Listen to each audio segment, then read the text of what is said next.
LFC Daytrippers, brought to you by bookmakers.com.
Hello, good evening, and welcome to the LFC Daytrippers. That is the longest intro in the whole world. We need to do something about that. I've nearly fell asleep waiting for it to end. This is Gav, and with me is Matt. Matt, we are going to talk about the new Liverpool captain, the new Liverpool vice captain, and we're going to talk about some transfer stuff and the Lavia merry-go-round. Loads of people in the chat already. If you're in there, hit the like button. It's very easy to do. It takes a second. It helps us out a hell of a lot. And subscribe if you haven't already. And put the bell icon on, because then when we go live, you know all about it. So, about an hour or so we're going to do. We'll start with the captains. I have a feeling people are going to have a lot to say on the transfer stuff, but we'll come to that in a little bit. But Virgil van Dijk has been announced as Liverpool's new club captain after the departure of Jordan Henderson. Loads of photos and media and stuff going around yesterday, little interviews, little clips from and stuff like that. The obvious choice, Matt? Yeah. I mean, even when Van Dijk came into the club, people were talking about him as a potential captain. And I think that's just it's gonna bear fruit now. It wouldn't have been my choice personally. I personally would have liked to seen it go to Mo Salah, just because I think it might help him just get a few more calls from the referees. He needs all the help he can get because he doesn't seem to get anything off of the refs. But yeah, Virgil, I mean, I'd imagine there wasn't even bets being taken on who was going to be named next Liverpool captain, because it was a pretty obvious choice and probably the correct one. Yeah, like there was a lot of stuff that went around, like Van Dijk. Could Trent be in the running? Salah, Robertson, Alisson. There was loads of names thrown out there, but when you think about it, you make it like, if you just watch, when Henderson and Milner didn't play, Van Dijk was the captain. So it would have been very, very strange for Liverpool as a club to go, oh yeah, we know you were captain when them two weren't here or weren't playing. Now they're not here, you're not going to be captain. Yeah. Does it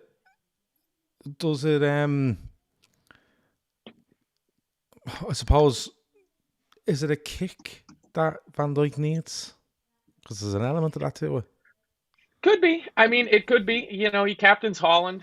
I mean, it's hard to see him having as bad a season as he had last year. And if that's the case, then we've got serious questions at the back end of the pitch to deal with in terms of replacing a guy like Virgil van Dijk. But I do think he's going to be able to shoulder the responsibility. Like, I don't think he's going to wilt under the pressure of having the armband, having worn it for his national team at a World Cup.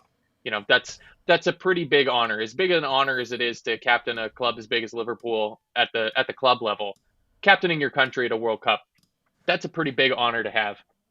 And I don't think that it's kind of broken him down. So if it's just that extra 1 or 2% that just pushes him back on again, and, you know, if it's just that little reminder, like that little cinch around his left bicep when he's wearing the armband, if that's just a little bit of reminder that he needs, that he can't let his levels drop and that he can't just be standing off strikers in the box and putting his arms behind his back, then perfect. Because if we get Virgil back up to, you know, 90% of where he was 2-3 seasons ago, then we're going to be so much more solid at the back. Yeah, look, Jerry says I'd have liked Alisson, was always going to be VVD. Good luck to him. And look, Big Mad Andy says would have given it to Robo personally. I think the whole personality and the way people carry themselves is a huge part of it as well. You know, a lot. You know, when you look at Jordan Henderson as Liverpool captain, a lot was made of what he does off the pitch. You know, as club captain, not only for the players but staff and whatever else. And I think Van Dijk, even not as captain, if you watch videos of Liverpool, even in this pre-season or, you know, during the season, you see different things. His personality comes across as he's respected by everyone. He knows how to deal with different people differently. You can see that in the videos, and I think that's a massive thing to being a captain. You know, like we've seen him doing, you know, charity videos and stuff like that, where he's helped people out, and he just comes across as a natural captain. You know, the sort of way he's captain of Holland. I think he might have been captain at Southampton as well. I'm not too sure. But when I say the obvious choice, that probably demeans other people a little bit. So that was probably the wrong word. Probably the most complete captain within the club. And what I mean by that is just his presence, what he's done at the club, the age he's at, the experience he has, and how he deals with people. I think as a whole thing, I think is probably the right decision. Robertson is an interesting one. He's, of course, Scotland captain. But Robertson comes across as a real guy that, you know, he's done great stuff outside of the pitch as well. But he feels to me like he's one that keeps spirits up in a different kind of way. You know, the way Alisson is a brilliant leader. But Kev O'Sullivan was saying there, when I named all them names earlier, I've probably named the new leadership group at Liverpool. Yeah. You know, with Alisson included and others. But I think as captain, just the stage of the career he's at and what he's done at Liverpool, I think Van Dijk makes it. It's a very, very good appointment as club captain. Trent Alexander-Arnold is vice captain, and that might have surprised a few. You know, could you have argued for Robertson in that position? Maybe an Alisson, even a Salah. I actually thought Salah might be very close to this because he's captain of Egypt as well. Like, we've so many captains. But how big a thing is this for Trent Alexander-Arnold? Because he's come through the ranks at Liverpool since 2017-ish. You know, you see where he is today. He's actually maturing a lot more in his footballing sense now. You can see that by these little tweaks in positioning. But he got a lot of criticism last season for his attitude, and was he on form, was he off form?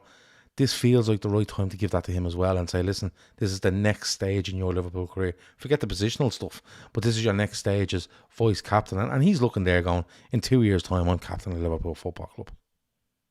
Yeah, I'm presuming you saw the video that the club released where it showed Klopp going over to Trent. I think it was maybe before or after the Leicester game, letting him know that he was named vice captain. And I'm a fan of rank speculation on things I have absolutely no evidence about. So here's another one. That, to me, that there is a moment there where Klopp just told him, this is your club. Like, this is your city.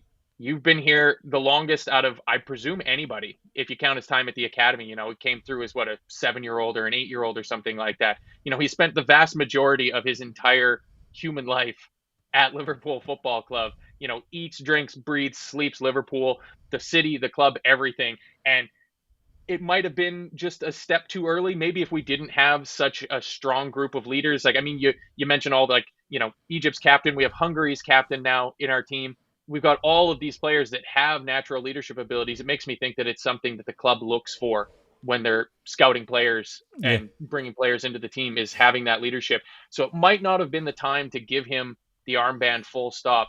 But that, to me, when he just put his arm around him and was talking to him of like, this is the first step to taking that next step. And when Virgil's ready to go, this is your team.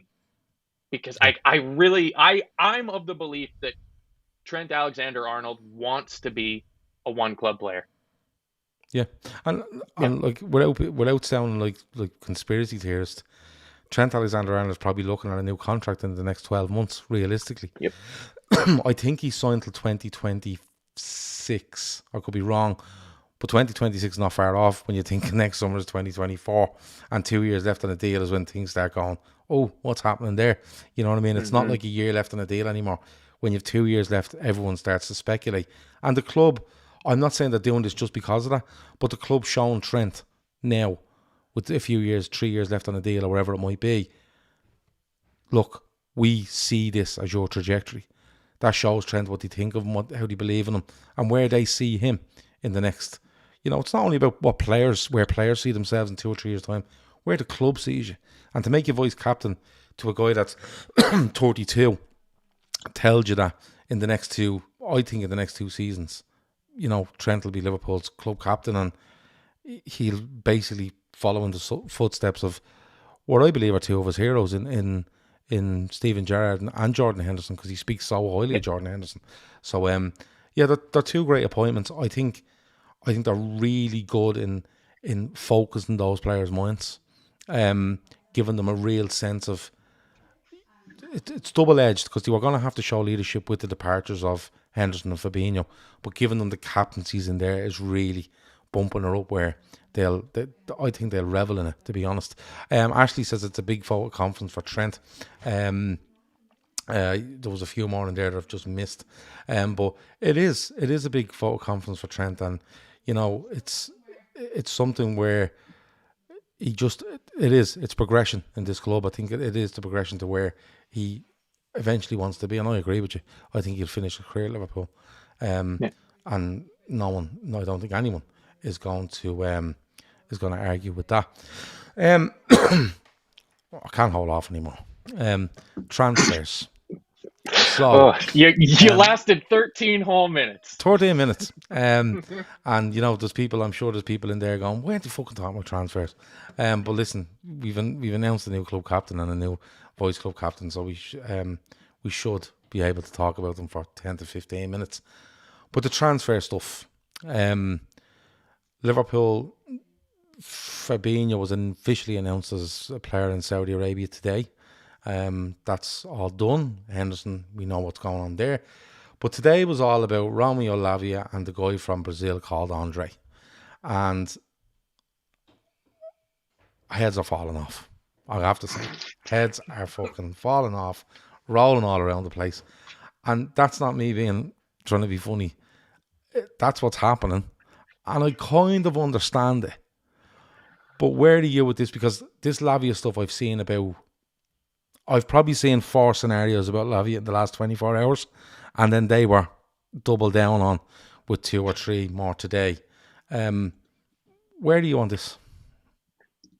I'm probably an outlier. I am not letting any of this affect me at all. It is water off a duck's back for me. Like, I was at work today and I get a little ding coming through my headphones or on my watch every time a message goes into our Telegram group. And after about 5 minutes of incessant ding, ding, ding, I had to put it on mute. And it was every time I stopped and looked at my phone, there was 60, 70 new messages. And it was like, oh, something must have happened. And it was, like you said, just heads falling off all over the place. I'm not in that camp. I stopped letting Liverpool affect me negatively a couple years ago, and I'm just going to completely embrace the positives. I also think that we're not in as dire situation as some people seem to think we are. I think we might be able to get away with, at an absolute minimum, we still need one midfielder. There's no 2 ways around it. Even me, the most optimistic, positive person. We need 2. I know you think we need 2. Oh, we definitely need 2. If one of those midfielders is a 6. So here's my thinking on it, because, again, got a lot of time to think while I walk and deliver the mail. The 2 players that left, kind of out of the blue, in Henderson and Fabinho, I think if you take the 2 signings that we had already made, that covers off just their minutes. All we're missing is just a 6. We're just missing somebody that you look at them and go, they're playing the 6. They're playing the 6. I don't have a problem with the idea that Jurgen Klopp and his coaching staff are going to take one of the players that are at the club and try to turn them into that 6. It might be Curtis Jones. And he might not be the destroyer, all action, like an N'Golo Kante or even like Fabinho going around doing slide tackles all over the place. But for the system that we're playing, he might. And I mean, the build up to that first goal against Leicester was a perfect example of that. Jones gets the ball, gives it to Trent. Trent right through the middle of Leicester to McAllister. McAllister to Jota. Bing, bang, boom, balls into the back of the net. If we get in one player that's a 6, which after all of the smoke, I have to think it's Romeo Lavia. There's just so much talk about it. Like, unless the negotiations with Southampton go so sideways and something gets so pickled with them that it can't be recovered and we go in a totally different direction, I feel it has to be Lavia, especially because he's homegrown. If he didn't in the future qualify as a homegrown player, I think we might look somewhere else and just say, fuck you to Southampton. Yeah, if you guys are willing to bicker on this, because clearly, if you take some of the reports that have come out, we started with 35 million and then it's 40 or 41 million, and Southampton are sticking hard to their 50 million valuation. Well, part of a negotiation is both sides have to give and take a little bit. And if they're not willing to budge at all, if there was another option out there that fit that bill of being a 6 with a high ceiling that will qualify as homegrown, I think we would walk away. But right. Couple of things. Curtis Jones is not a number 6. Okay. Not yet. But listen, not yet or not anywhere. Right. Curtis Jones. How do you know? Well, I'm telling you now, Curtis Jones is not a Liverpool. No, number 6.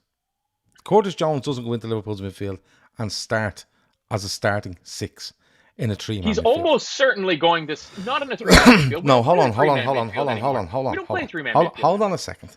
2 weeks ago, we sat here, right?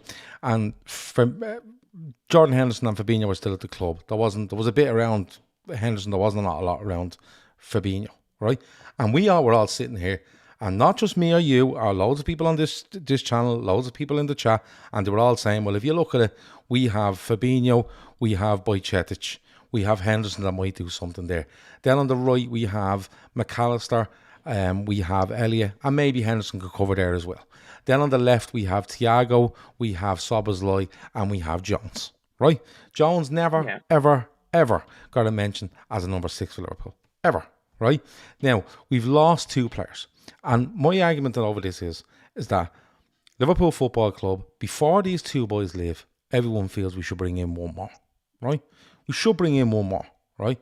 Mm-hmm. When these 2 leave, it must be 2 players. It must be 2 players, right? Now, at 6, I'm absolutely fine with Romeo Lavia walking in the door tomorrow as a number 6 and Jurgen Klopp going, he's our number 6. I've no problem with that. Kev has a major problem with it. That's fine. Me and Kev have had that row. We'll have it again. As have I and Kev. But we will have it over drinks somewhere, right? If that's Lavia, that's fine. But we need a second one. Because I keep going back to it, right? We've brought in 2 really, really good players, right? Jones has had a good end of season, right? But it's a little bit unlucky with injuries. People are mentioning Martin. Oh, Jesus, no, right? It's not happening. Thiago still hasn't trained, right, with the first team. I think he's trained a couple of days and then not gone to Singapore. Bajcetic is the same, okay? Now, Bajcetic is an injury that happened and he will come back, and that's fine. Thiago is showing more signs of this being a more regular thing, right? Liverpool need 2 midfielders, because if you go back 2 weeks ago, regardless of where you want to try put them to try fill holes, we were looking at last week and we were saying to ourselves, we'll bring in 1. Now, right, by the numbers, we should try bringing in 3, right? Because now the argument was there, with Henderson, Fabinho, Szoboszlai, McAllister, that's 4. Then you have Elliott, Jones, Thiago, Bajcetic, that's 8. That's probably the sweet spot, right? It's probably the sweet spot. We went near 9 or 10 last year, but 2 of them were never played. So 8 is probably the sweet spot. Now we're at 6.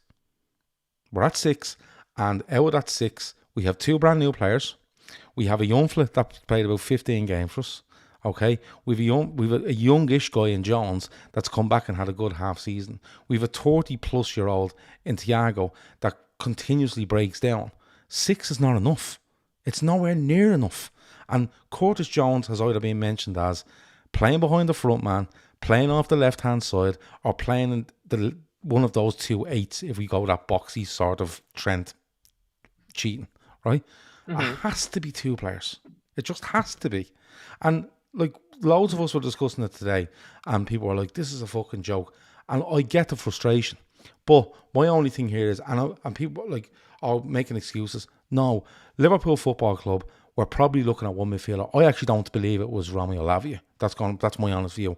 I don't think it was. But I think when these things dropped with Henderson and Fabinho, and the way they carried out with, can they give us the 12 million? Are they going to pay us? Fabinho must have went on for 2 weeks before he was announced. Liverpool, yes, they probably had time to have a look around. But these things take time. And I think they went back and looked at Lavia when they knew Fabinho was gone. But they need to bring in 2. We go into this season with 7 midfielders and Lavia is your 7th one. It's not enough, Matt. It's simply not enough. Now, in my opinion, we could go on and have a brilliant season. I'll sit here going, do you know what, I was wrong. But going on what those players have done so far, the positions they play, how new some of them are to the team and how unreliable others are, 7 is not enough. It must be 8, Matt. It has to be 8. I get your logic. I just don't think it is going to be. So I'm not getting my fucking hopes up that we're going to bring in. But it's not about hope. It's not about hope. It's about opinion. That's all these people are talking about. But our opinions don't matter. So that makes it hope. It's not like if enough of us get onto Twitter and get a poll going that FSG is going to look at it and go, oh shit, we better bring in 2 more midfielders. This means nothing. It has no effect on any of that. So it is just hope. So let's forget FSG for a minute, right? Because that's like I've seen that today. Like, oh, FSG, and like no, I don't think it's FSG at all. I think it's all Klopp. I'm completely with you on that. And now I'm not saying that Klopp hasn't gone and said I want that player. By the way, he's 105 million. And FSG have went, no, we're not paying that for him because let's be honest, I don't think we'd ever gone near Declan Rice or 105 million, right? But what I'm saying is Jurgen Klopp has sat and done all the talking since the end of May. Let's be honest. He's done all the talking on what we need and we really want to get players in, and some may take 6 or 7 weeks. People have forgotten that, by the way. There's another month to go, right? But he's done all the talking with regards to what he wants to bring in, and he probably would have sat there 3 weeks ago and went, I'm happy with what I have, right? I might have to do 1, and that gives me that sweet spot.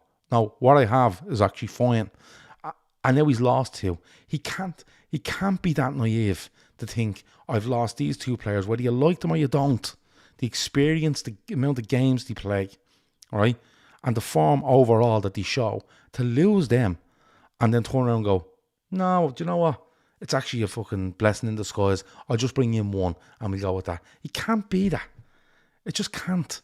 Coupled with the way they've tried to approach this over 2 or 3 years, it can't be that. Now I'm still in the camp that they've a month to do business. They've had a couple of curveballs thrown at them.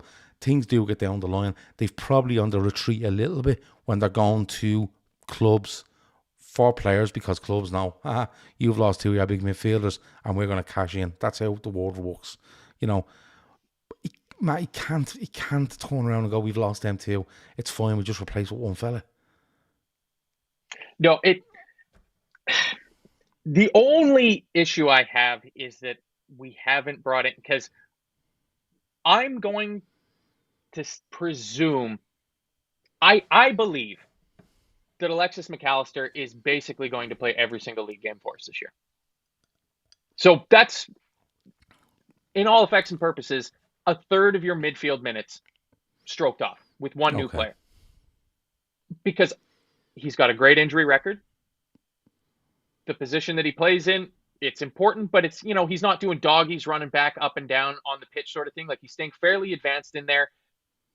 He looks like he's absolutely slotted into the team very, very well. And people are forgetting about it because it was a month ago and everybody always wants their next hit because everybody's a little transfer junkie these days. So people have forgotten that we did bring 2 very good midfielders into the team. So we've improved the quality, but what we've lost is the specialist. And that's, this was something that you've been kind of banging on about all summer, is that you don't just want Swiss Army knives, you don't want project players or anything like that. You want specialists. We've kind of brought in some Swiss Army knife style midfielders, and we lost the basically only specialist we had in our midfield. There was 1 player, if you looked at our group of midfielders, that went, they can play 1 position and 1 position only, and that was Fabinho. And we haven't replaced them yet.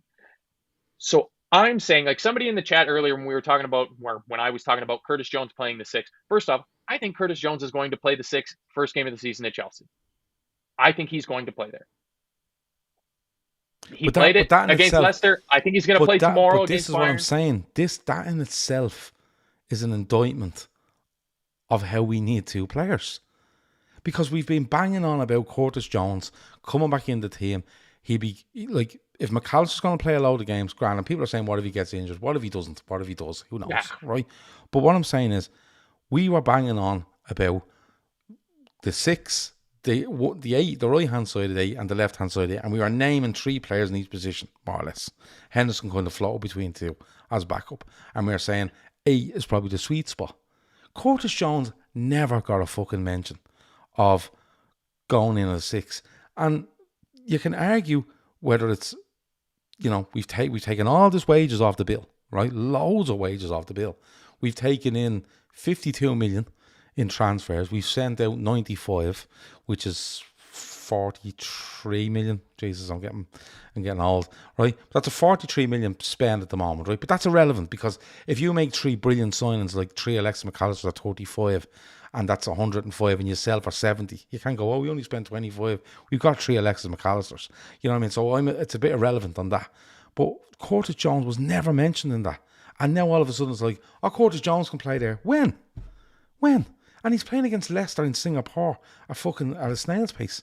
Like, teams will eat him alive. Teams will eat him a fucking live at 6. That's the truth. Because Curtis Jones naturally holds the ball well, okay? Holds the ball well when he's in an attacking position, an attacking sense, looking to play football. Curtis Jones isn't there to watch this, cover him, make sure I do that, close off that lane. That's not Curtis Jones' game. And you can't change it in a game in Singapore against Leicester and Bayern and some fucking crowd where we're playing them Preston next week. You just can't do that. You can't do that. Now, I keep saying it. Listen, we have time to do stuff. Maybe it's not being done quick enough for people. That's fine. I'm okay with it at the moment, because I know these things take time, right? But at the end of the day, right, we cannot sit with these 6 midfielders and say that's enough. Nay says Euros under 20 Gavs, they won it. He didn't play as a 6. He didn't play on his own as a 6. No, he played in a double pivot. But we don't play a double pivot. We do in possession, though. Look, no, we don't. We don't. We play with a 6 and Trent wanders into these positions. He doesn't sit beside Fabinho. Watch the game. He doesn't. He wanders in and he tells those 2-8, you go ahead. I'm sitting in the centre circle. Fabinho's behind him. This is a different ball game altogether. Different ball game. Just to clarify to people in the chat, I'm not saying we don't need to buy a 6. I think it's plainly obvious that we need a specialist player to come in and play that position. But like when I was on a show with Chris and Kev a couple of weeks ago, and saying that going into a season having Romeo Lavia as your only specialist 6 option is, it's just asking for a complete write-off of the season sort of thing. Like it's not going to work because he's not old enough. How is it then? This is the part I can't wrap my head around, Gav. How is it that all of us on here and all of us in the chat are able to see this, but the people that have been coaching at the highest level for decades, this is completely passed them by? Something is being missed here, and I doubt that it's being missed by Jurgen Klopp and Pep Linders and all them, and being caught by us on YouTube. Well then, I'll tell you what, I might as well knock the lights off here and disappear. Because no, what I'm saying is, Curtis Jones plays as a 6 against Leicester because nobody else is fucking there to play it, right? It's a bit like the time Alex Oxlade-Chamberlain played against Mainz as a false 9. No, but because no one else was there. And people are like, why didn't McAllister do that?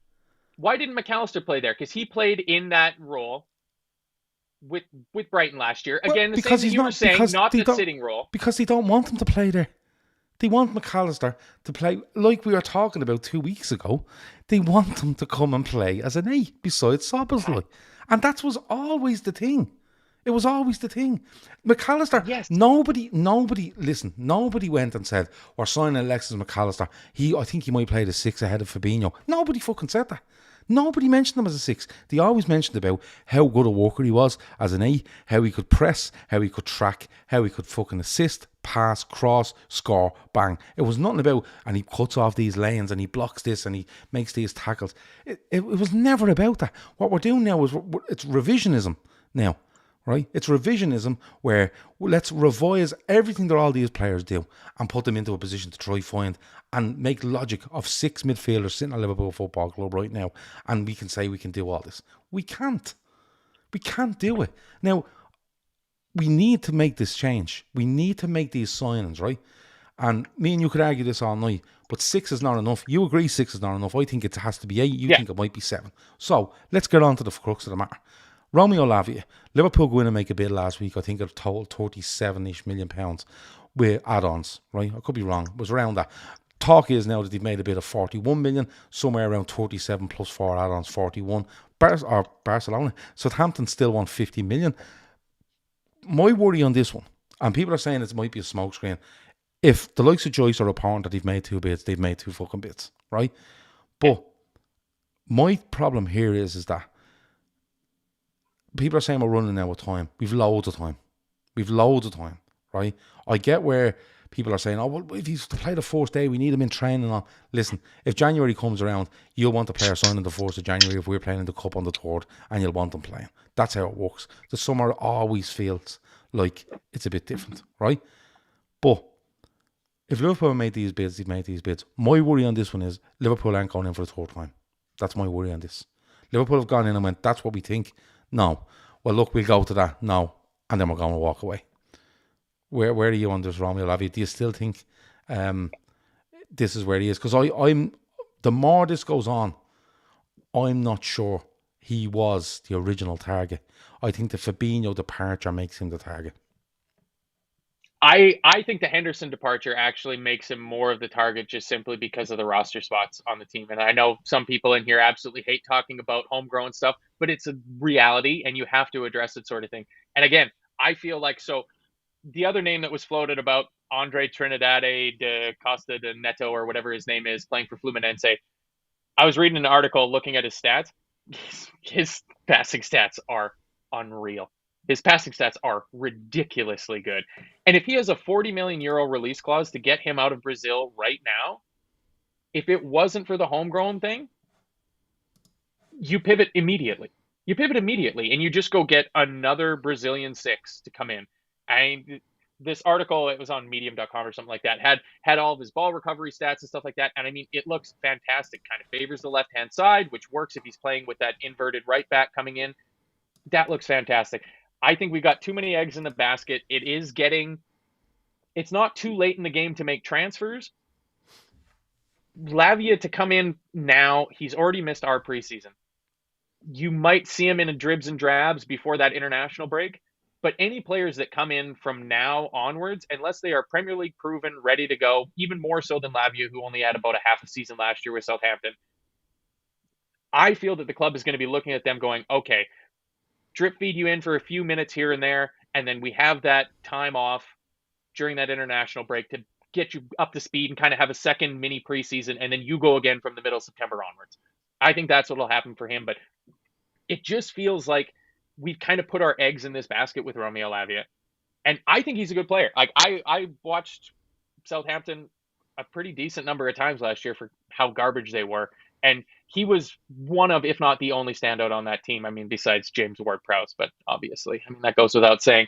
But I think it'll get done. I mean, we're really quibbling over 2-3 million. And I mean, we don't know the full details. Maybe it's a structure thing. Maybe Southampton want, 30% or 30 million up front, and Liverpool don't want to do that. They want to, spread it out longer over the course of the deal, sort of thing. It feels like it's going to get done. And I mean, the sooner the better at this point. I mean, really, we need a 6. I mean, if it's not going to be Lavia, I would expect us to be out of that probably by tomorrow, maybe Thursday at the latest, of reports coming out through, the Paul Joyces of the world or the Ornsteins or whatever, saying that, Liverpool have ended their interest in Romeo Lavia and are looking elsewhere. And we'll cross that bridge when we get there. But I think the deal will get done. I still think it might get done, but my worry is that Liverpool, someone says Liverpool have made 3 bids on this player. I don't know. I didn't hear about the third one. I know one was made late last week and one was meant to be made today. Have they made another one today? I'm not too sure. But the numbers are all over the place. Who knows? There's too much smoke here. And what I mean by too much smoke is Paul Joyce is talking about it for something not to be there. And, you know, he's not even putting information out there like, oh, Liverpool have made the bid and, you know, this will be the last one. You know, it's not being like that. It's Liverpool have made the bid and it'll still go on, but stuff like that. I think it will get done, and I think he will start against Chelsea, by the way. Do you think if Lavia comes in, you think he's going to start against Chelsea? Yeah, 100%. Chance. Not 100%. Comes in and plays. No, 100%. Why not? Why not? Because he doesn't know the system. Oh, come here. Curtis Jones doesn't know the system as a 6 either. No, but he knows the system. Yeah, but he's played in the system. He knows how the system. He knows how he's not a 6. He knows how Trent is going to behave. This fella is what a 6. Trent is going he to comes do. in and he plays, right? He comes in and he plays. I still think it gets done, right? My worry is I don't know. Liverpool just keep going back. And just keep going back and going, what about this? I think you might be onto something with structure. You know, 37 up to 41. Like, are Southampton just turning and going, we want 50 million quid? Like, because if they are, Liverpool aren't going, there's 37, we're 13 million short. Here's, look, we're 9 million short. It doesn't feel like enough of a bump. It feels like if they were there at 37 and they went to 45 and Southampton said, no, Liverpool go, well, no, we're not going anywhere than that. You know what I mean? I'd still think it might get done because they have to do something. They have to do something. If that happens, does this Andre stuff still go for you? Because the talk is that 20 million gets him in January, 40 million gets him now. But it feels like a bit of a mad one to me. I mean, given honestly, the prices, I would understand Amrabat or Højbjerg more, and that's me being fucking, you know, and that's not me not liking either of them player really, but I could understand them more alongside Lavia. Do you know what I mean? Douglas Luiz says, nay, that he's been my choice for a long time, by the way, Douglas Luiz. But Andre just feels like Andre feels like a grab, so he doesn't turn into Maradona at Brighton in 12 months' time. Yeah. And I mean, if the price is 20 million, given the insanity of valuations in the transfer market these days, if you can sign him on a pre-contract agreement, he finishes out the Brasileiro season, and then he comes in the January window at 20 million euros. I mean, it almost seems like a slam dunk. Like, people are paying that much for teenagers with almost no, game experience in. I mean, the Brazilian league isn't a top league, but it's, it's better than absolutely nothing sort of thing. I don't see them both getting done in terms of, because the reports is a 40 million euro release clause for Andre Trinidad to get him now, or 20 million to wait until the end of the Brazilian season to get him in January. He's only 21. Like, at a certain point, I have an issue with seeing where the progression lines stop for players. Of, if you're bringing in Romeo Lavia at 18, 19 years old for 50 million euros, and then you bring in a 21-year-old to play in the same position for him, you can only play one at a time. Do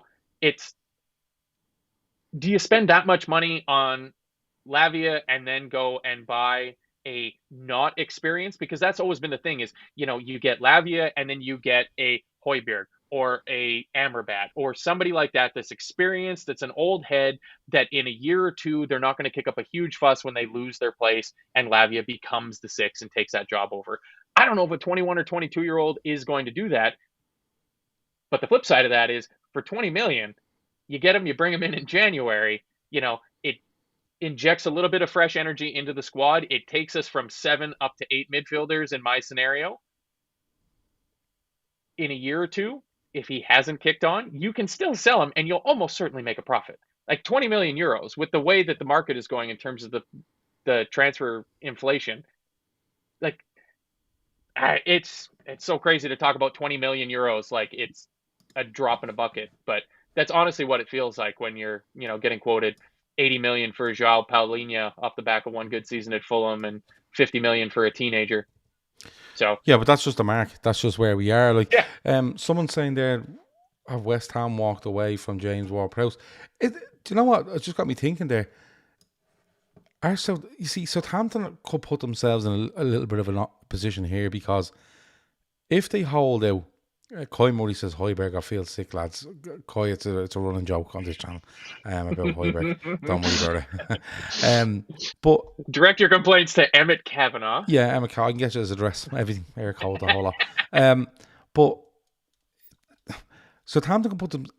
Are Southampton trying to say, look, to these two players in Ward-Prowse and Lavia, right? We've put figures on you. If they don't get paid, you're playing for us in the Championship. And that's their way of getting back up. But No. Southampton could end up in a situation where they leave it too late, and everyone knows that they're walking around with 40 million quid in their back pocket, and they're going to try to get a replacement for a James Ward-Prowse or a Romeo Lavia, and some other team are going to go, you 40 million, have you? Well, this, and Southampton have to think about it this way as well, unless they're quite confident that this player will play in the Championship for them. I don't think he will. I think if this goes on another week, I think Romeo Lavia will be bashing down doors somewhere, and somewhere in the media about this. Picking up a back injury that he needs to fly to Brazil to have it cured miraculously, sort of thing. I think Southampton are digging their heels in over James Ward-Prowse and Romeo Lavia so much because they're about their only two saleable assets. Like, that team was terrible. That team was bad. And maybe Carlos Alcaraz, he kind of had a little bit of a bright spark towards the end of the season for them. But in terms of bringing in real big figures in the transfer market, it's Ward-Prowse and Lavia. That's it. Like, and what would you get for Kyle Walker-Peters? 15, Probably maybe a bit more. 20 million? He's quite. I like him, believe it or not. I think he's really, really good. I think if you're looking for a fullback either side, I think he's a really good signing. Ado Poole says with a super chat, thanks a million. He said bid 90 million for Saicedo, midfield start for 7 years. 90 million won't get you Saicedo. That's the only problem. And Wango says we are supposed to have 200 million war chest. Where did this war chest come from? Where did it go? You're using the word war chest is where you've fallen down there, and Wango. To be quite honest with you, war chest. When That you might read have been me that started saying the word war chest. No, you're not. War funny. chest started a long time ago at Liverpool. And when you hear war chest and Liverpool connected, it means don't read it. Yeah. Like, nobody has ever said what Liverpool are going to spend. Ever. They never do. They have never said what they're going to spend. We all have an opinion on what they should spend. I think, and I said at the start of the season, start of the window, we should be spending £200 million on players this year. If you get money back, great, but we should be spending 200 million. And if you signed Lavia and one more, it will go quite close to that. In fairness, I don't give a shit if we got 52 back on two players. That's just what the club do. You know what I mean? That's how you run a business. There's a few names going out there as well, like, and people, and I kind of get it as well. Like, Colin says Zakaria 26, Benacar 25, Locatelli is available. Why aren't we looking to Europe for this 6? The stuff there as well around the Amrabat. Amrabat is, rumoured that to go to United. He might have played under Ten Hag somewhere. Did he play under Ten Hag somewhere? It seems to be a minimum requirement to be signed by Ten Hag's United is to have played for or against him at some point. So okay, for or against them. Okay, yeah.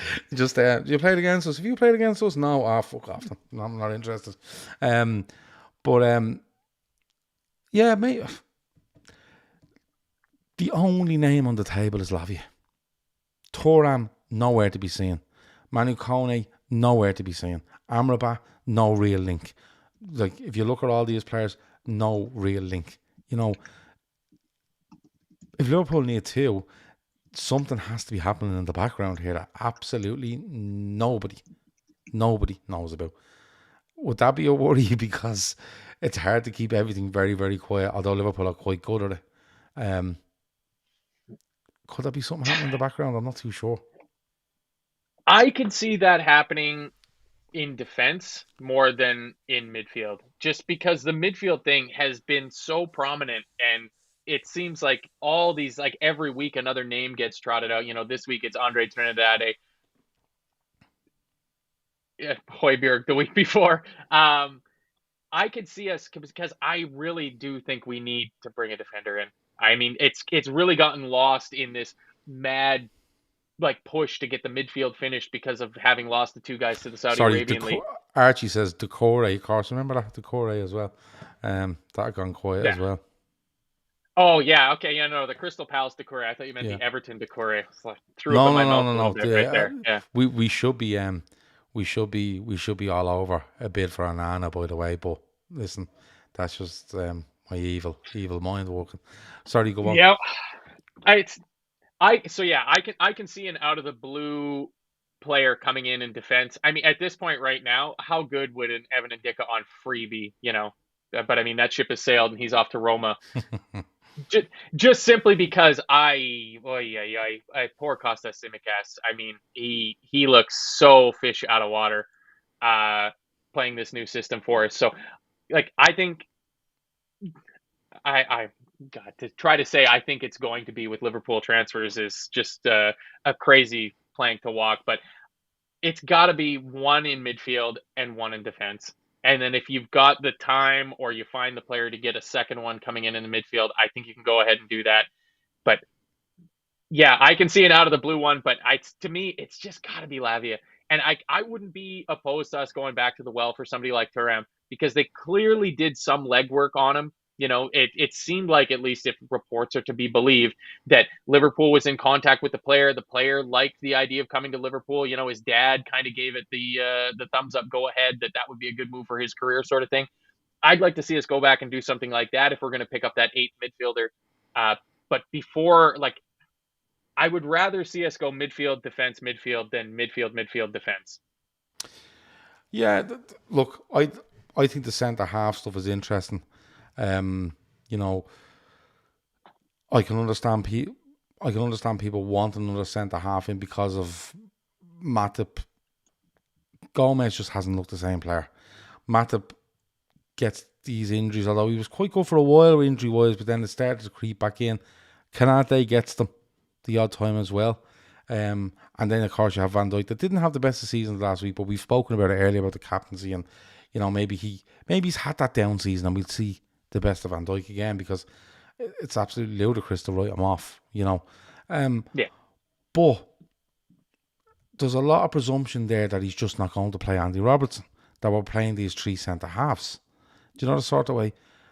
And that means that you have to go out there and find yourself a left back that can play centre back. Because if this system starts to falter at some stage, you need a left back. You're not going to go 3 centre backs. You need a left back. And maybe Andy Robertson is that answer and you bring in someone. But I can't see them doing it unless someone goes. And I don't even mean Kwanzaa going, as because I think he will end up being 5th choice. I can't see them. But Simicast goes. If Simicast goes and you're left with Andy Robertson and you sign a left-sided centre half, because this is the system we play, that can play left back though, like you said. Yeah. How many of them are out there? I mean, there's a fast guy named Mick that apparently played in Germany last year, and he was really fast in that one clip on YouTube. Yeah, Hincape is the one Jerry constantly mentions. Yeah, there's the Hincape shout. Van de Ven, was he not signing for Spurs about 3 weeks ago, no? Yeah, apparently he decided against it. He only wanted to play with Harry Kane, and Harry Kane is going to go to Bayern Munich, so I guess he's decided he doesn't want to do that. I don't know. I just made that up right now. Yeah, I think it's an interesting one at centre half. I think the next, you see, if I'm signing a centre half of Liverpool, I'm signing a left centre back that can play left back, but is going to succeed Virgil van Dijk. That's where I am. And the one out there at the moment is definitely Vardiol. Definitely Vardiol. But he's topping 100 million quid at the minute. You know what I mean? Now, unless Liverpool do an absolute fucking madness, and at the moment, a Liverpool madness is just signing fucking Lavia. I just can't see it. Arsenal for Life says Liverpool won't win the league. Huge if true. Arsenal for Life. Danielle says Guardiola does both, but no chance. Yeah, I'm with you. But I think it's an awkward one. I think it has to be a bit of a mega signing. But at the same time, you're trying to convince them to win and go, by the way, you're playing left centre back in a 3. You're not left centre back in a 2 or in a 4. Sorry, it feels a bit of a muddle. And I thought the centre-half thing would evolve with, you know, a Matip leaving and somebody coming in. That's what I thought it would be. Or he sticks with Matip for a year and Gomez goes and someone comes in. With the four of them still in situ, I think it's a bit of a strange one to be trying to sign a centre-back for this system when we don't really know if this system will last. And it's not really three centre-halves we play. You know what I mean? It's No. not. So I'm absolutely fine if someone says, listen, you know, we're signing a centre-back. I'm fine with that. Good centre-backs. I'll never turn them down. But I just don't see right now what way they do it. You know what I mean? Unless he does a Vardiol and he decides we're doing Vardiol, and when Van Dijk's finished in 2 years' time or 3 years' time, Vardiol is the man to come in. But not at that price. Not a fucking chance. Do you know what I mean? It's a bit much. Arj says, Gav, Joyce reported yesterday that Klopp wants a centre-back, right? He may do, but I'm just saying, is it a centre-back that can just play left-back and he's okay at both, just to say we're playing those three in this system? Or is it a centre-back where you go, we're looking forward to a couple of years' time and we need a main left-sided centre-back? That's all I'm saying.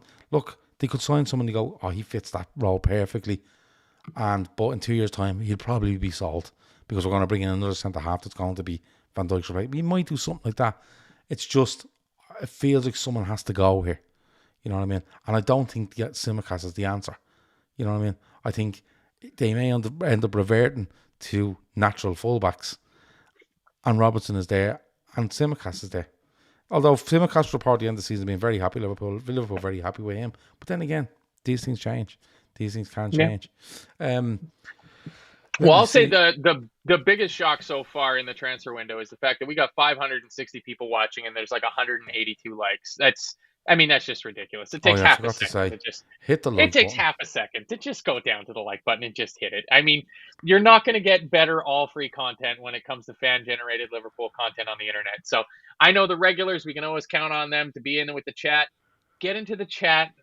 That's how I started. You get into the chat, you start to get to know some of the names, you get a few comments read out, you get a little bit of a dopamine kick off of that. It's all well and good, but at the end of the day, please just hit the like button. That's all you got to do. Come on, people. It's not hard to do, and it helps us out a lot. It genuinely does. Because people don't know algorithms and stuff like that, but way better than me have told me that, tell people to hit the like button. Algorithm came in with a bid for Luis Diaz, didn't they? I'm not too sure. Colin Creeman says we should throw the sink at City for Laporte. He will never play again if they get. Laporte is a decent show, but Laporte to me feels like he comes in, he's an extra centre half. He can do a bit of left back, but he's not succeeding Van Dijk, and maybe that's okay. You know what I mean? Maybe that's okay. Anything else before we go? Anyone in the chat want to throw a random one at us before we go? Of course you can do that. We like a random one at the end. But what time is the game tomorrow? Same time as the Leicester game? Yeah, I think around same time, 12:30 maybe. I'll check for you now. 5 in the fucking morning for me. Ugh. Yes. 12:30 p.m. Irish time. Nice. 12:30. Okay, so that's 5:30. All right, I can sleep in a half hour 7:30. You 5 hours behind? It's 12:30. Oh, this game is later for you guys. So this game's being played in the evening. 7:30. I start work at 7:30. Son of a bitch. We'll figure out how I'm going to watch this game tomorrow. Yeah, so Gaz says, talk about Jorg, Gav. The director of football. But my thing on this is, right? Is that if this fella is brought in at Liverpool, he's not walked in and went, what's the idea for the summer? Haven't a clue, mate. All right, grand, I'll take it. That's not what happens. It's not what happens in any roles in work. They say to him, what's your ideas and things? They bounce ideas. Klopp kind of knows them, or knows of him, blah, blah, blah, has dealt with him before, brings him in on an initial 3 months, and he might extend it if both sides are happy with it, right? People are like, he's in Germany. Yeah, he has a phone. He has a laptop. He has Zoom. He can do all these things, like remotely. We've literally ran the world remotely. for last fucking 3 years. So it can be done. Like, but like honestly, and this is only my opinion, so take it wherever you want. If you don't agree with it, great. You know what I mean? But genuinely, people are on the internet going, this George fella, like, what's he doing? Like, what's this George fella at? Like, I don't know where he's at. You don't know where he's at. I don't know where he's at. But because Liverpool haven't signed the player today, it's like, is this fella even doing his job? Like what is going on? Like, this is a football club trying to sign players from other football clubs. It can go very easy at times. It can be very hard at times. You can be in a position where you're a bit frail, i.e. you're captain and you have 6 leaving and other clubs know it. So you're trying to not overstretch yourself to show other clubs that you're overstretching yourself. And sometimes you can just go, fuck it, bang, there's all the money. You know what I mean? You know what I mean? It's my take on him is that there's way too much being made of it. Because we've spent all fucking summer before this fella showing up going, Klopp has said this, Klopp has said that, Klopp's going to have much more of a say because A, B and C aren't there. And all of a sudden this fella's here and it's like, this fella's not even doing his job. They've signed 2 players. They've literally signed 2 players and sold 2. So he's been involved in all that. He's done all that work. Colin Kremen has a comment here. He says, Gav, our business is way more publicized this summer than has been before. Jorg loves the attention, I'd say. I think you got that backwards, Colin. The Saudis love the attention. There's no way anybody likes this transfer tittle-tattle. It's like in terms of the outgoings more than the Saudi Arabian, public investment fund does, because it's got people talking about it. It's generating clicks. It's all this ad revenue bullshit that goes along with it. And it's further just legitimizing what they're doing. It's buying into the sports washing by dragging out these transfers for another week. They could have come in with a suitcase with 40 million in it and went, we're taking Fabinho. There's your money. You said 40 million when we talked on the phone earlier. There's your money, done. But by dragging it out, it keeps the story in the news. And now we've all learned the names of 4, 5, 6 clubs that play in the Saudi Arabian League. And before Ronaldo went there, I couldn't even have told you that there was a Saudi Arabian League. Yeah. And now we all know Al Nasser, Al Hilal, Al Ali, Al Ittihad, Al Ettifaq. There's 5 teams right there. That's insane. Yeah, I'd have a tough time naming 5 teams from, I don't know. I couldn't name 5 teams from the Croatian League. And the Croatian League is a better quality than the Saudi Arabian League is. So I think that's what that comes down to. George Madka is auditioning. I don't know exactly what what the deal is with him. It seems like Jurgen Klopp had a hand in getting him the job. I think Jurgen Klopp has taken huge control of this, but wanted to bring someone in that he was familiar with to bounce off a little bit. That's what it feels like to me. Like Mark says, FSG brought Jorge in to cut the wage bill, doing a great job. Mark, the players that have left the club are leaving before this fellow was even mentioned to come to the club. Alex Oxlade-Chamberlain, Firmino, Naby Keita and James Milner. They were all on the way out the door before this fella arrived. Yeah. The Saudis turned up and offered colossal money to 2 boys and they're gone. Huge wage bill cut, 100%. But it's not like this fella was like, all them players out of contract, you're going to offer them new deals. No, we're not doing it. That's not how it's working.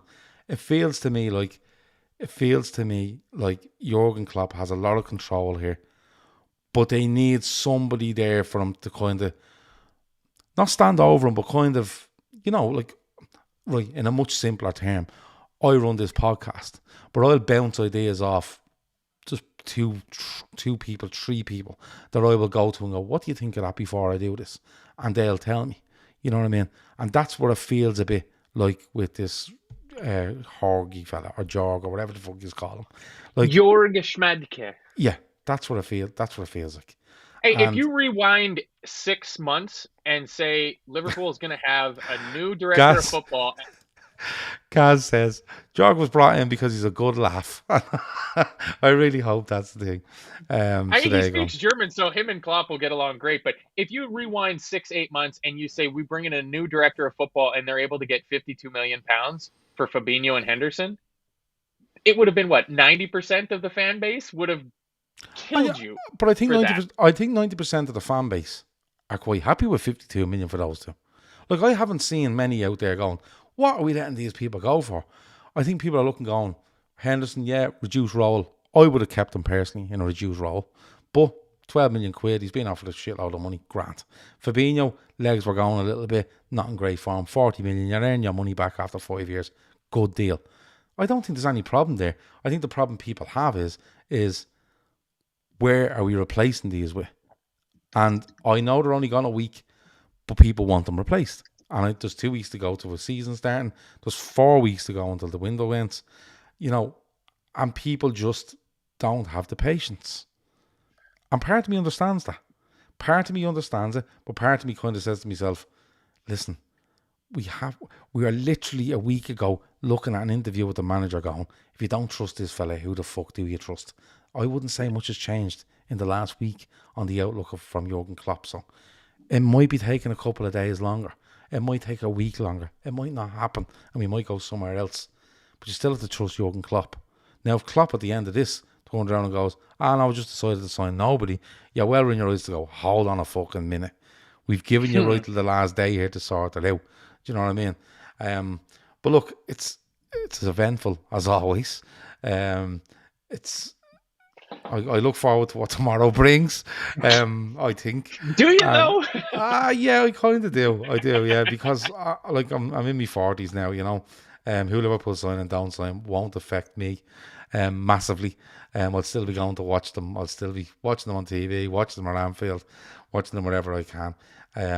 But I do get where people are coming from, but I think I always go back to trusting Jurgen Klopp. And I know people will say, well, what about the year before and the year before that? I think Jurgen Klopp himself knows that he didn't cover himself in glory with regards to midfield over maybe the last 18 months to 2 years. And with what's happened over the last 2 weeks, I'd say he's fairly focused on what he needs. And sometimes it just takes a little bit longer than you want it to. Yeah. Couple of things before we go. Link is in the description for our charity. Trying to get the girls to €20,000 for breast cancer research. They're training so hard. It's ridiculous. Like I see them out around the place all the time. 26.2 miles in the Dublin Marathon later on this year. So go and support that if you can. As I said, link is in the description. If you can't donate, that's fine. No problem. But share the link amongst your family, your friends, your colleagues and work, your WhatsApp groups, Facebook messaging groups, wherever you have. Do it there and try to get us over to 20 grand. And 2 guests and 2 friends of this show, Dom from the Road End Pod and Courtney Neary, who's been on, both on multiple times. They're both doing Kip on the Cop for charity in early September. The date's gone out in my head. I want to say the 9th. But they're both doing that. They're trying to raise, basically, when you're doing this, staying over on the Cop overnight, you have a target £250 to raise on the Just Giving page. We tweeted it today to say that they're both doing it. Both our links are on our tweet. So if you can go in there and throw them a few quid each, that would be absolutely perfect, because they're 2 really, really nice people doing something really nice for charity. So go and check that out as well. Boom Boom says there is a war chest, but it's empty. War chest, the worst used word in football, the exact opposite to the corridor of uncertainty, which is by far and away the best. Mr. Sinclair says Jurgen Klopp has stayed. We need players. He's called it out. We don't get the players. It's down to the so-called war chest. There we go. War chest. War chest. War chest. Anfield Roar says top show, boys. Thanks a million. We try our best. And Jerry Anfield Roar had some top jokes in that chat there tonight. The chat was really flying in there, but there was a couple real groaners from Anfield Roar. Speaking of that, I got to get. Did you see the joke in that Andy Robertson Mo Salah thing? I haven't watched it. I haven't watched it. No, I haven't watched it. It's hilarious. I used that joke today at work 3 or 4 times, and it killed every time. It was great. Okay. Great. Great show, guys. Next one will be when we have Glenn Whelan. We could sign Glenn Whelan, and could be it. Owen Burke says Legacy Summer, Gav. Wow, haven't heard that in a while. Legacy Summer. Legacy Summer is right up there with War Chest. War Chest is amazing, but War Chest will always be the winner when it comes to Liverpool transfers. That is it. Thanks a million to Matt. Thanks a million to everyone in the chat. Thanks a million for hitting the thumbs up. Thanks a million to everyone for listening and downloading when this comes out. it's been a really enjoyable hour or so for me anyway. I'm not too sure about Matt. I'm not too sure about you on the chat either. But I've really enjoyed Enjoy it. all this. Rest of the week, what day is today? Tuesday. Look, we're keeping track on this Lavia thing. If it breaks where it's definitely happening or definitely not happening, we'll be back on. If any more links come out, we'll be back on. We might have one of those great games shows from Kevin, Chris. We're fast approaching. We play Bayern Munich tomorrow, so there will be a show tomorrow night chatting through that game and any other Liverpool news that is about. Thanks a million. Talk to you in a bit. Over now.